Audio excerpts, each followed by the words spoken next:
Okay, so let's talk about division of polynomials. So let's define terms here. So px, we call it just polynomial, so p is multiplication or product of qx. I call it q, it's because it's called quotient. Quotient times some kind of divisor. I don't know what it exactly looks like. Let's just call it ax plus b. I call it divisor. And then there's a leftover. So leftover is kind of dumbed down expression. So in more sophisticated way, you call it remainder. Remainder is same with what's leftover, okay? Remainder. So quotient times divisor plus remainder is the polynomial that you have. So these are just terminologies we're trying to achieve here. In other words, what you can do is you take your polynomial that you're trying to figure out. So you take another linear polynomial, the polynomial, and divide it. Then what you have is your quotient plus your leftover divided by ax plus b. So basically, what I did is I divide ax by both sides by ax plus b. So these are just the two forms that you will see a lot. Okay. So let's take an example. What does that mean? Example 1.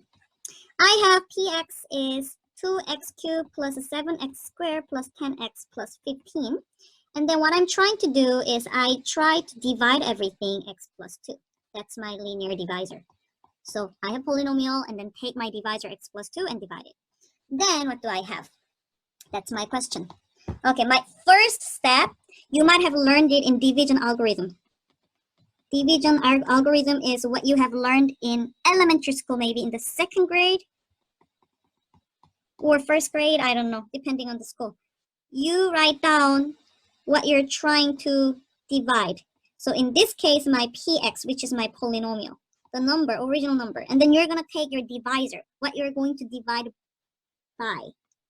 So in this case, x plus 2, then you're going to have your quotient here and then remainder here, right? So let's go through the step-by-step process. So to be able to have 2x cubed from x, I need to multiply x squared times 2. And then what do I have? X times 2x squared is going to be 2x cubed. Very good. But you also have to multiply both terms. So you have 4x squared hanging there. So what I'm going to do is I subtract to make it 0. And then I have 3x cubed. And then I continue the same process with this. So at this time, to be able to have 3x squared from x, I need to multiply 3 times x. So I have 3x squared plus, so I just copy and paste from here. So that's just given. And then I multiply the new one right here, x times 3x, and then 2 times 3x. What do I have? 3x squared plus 6x, and subtract it and cancel, and then 4x left here and 15. And then last time what I have is 4 here to make it 4x, and then 2 times 4 is 8, so I have only 7 left over. So what do I call this baby right here? This is called quotient. And then this is called the remainder. So let's rewrite what we found here. So I am going to write down my quotient is going to be 2x squared plus 3x plus 4, okay? And then plus 7 divided by x plus 2. Okay, I'm following this form right here. As you can see, this entire form is following this one. You can also rewrite it, okay? Or what you can say is, the answer is px is going to be your quotient, which is 2x squared plus 3x plus 4 multiplied by x plus 2, and then added by your remainder 7. Okay? You can also write it like that. There are 2 ways of writing it. I prefer this one right here, but it's up to you. Okay? So far so good? Is there any questions so far, guys? No. No. Okay. So, by the way, we only have 5 minutes left on Zoom, so if it's automatically shut down, please join me again, okay? Okay. Yeah. Okay. All right. Have you done synthetic division as well? You know, we just done synthetic multiplication right here. This is a synthetic multiplication. Synthetic multiplication right here. Let's do the same thing, synthetic division, to make it a little bit shorter. So division algorithm is great. It's just too long, and sometimes you don't want to write down x squared, x cubed like over and over again because it's tiring. So it's just same concept, but just not writing the entire x's. So what I'm going to do is I only write down coefficient 2, 7, 10, and 15 instead of writing down x variables. And then here too, 1 and 2 is x plus 2, so 1 and 2. Okay, and then you do the same thing. Basically, you're going through the same process without writing down x terms. So to make it 2 here, I have 2. So you have 2 and 4. 2 times 1 is 2, 2 times 2 is 4. So you subtract, boom, boom, and then you have 3 and 10, and 15 going on. So what you're going to do is you're going to multiply 3 here to make it 3. 1 times 3 is 3, 2 times 3 is 6, subtract, boom, boom, gone 4, and 15 hanging out there. Same thing, 1 times 4 is 4, 2 times 8. 4 is 8, boom, boom, and then you have 7.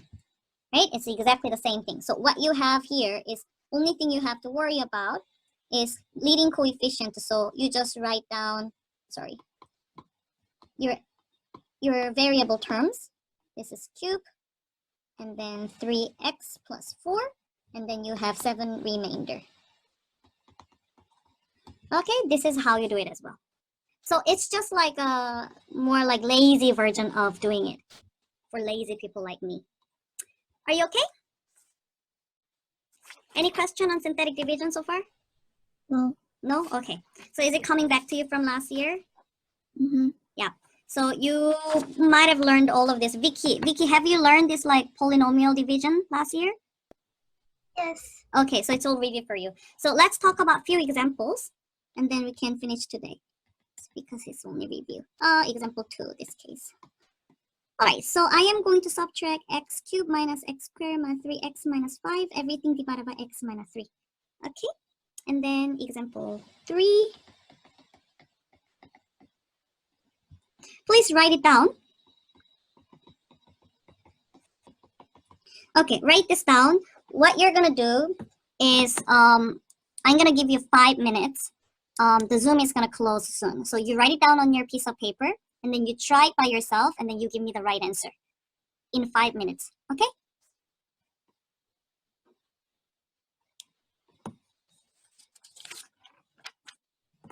Everybody ready? Maybe I should give you one more.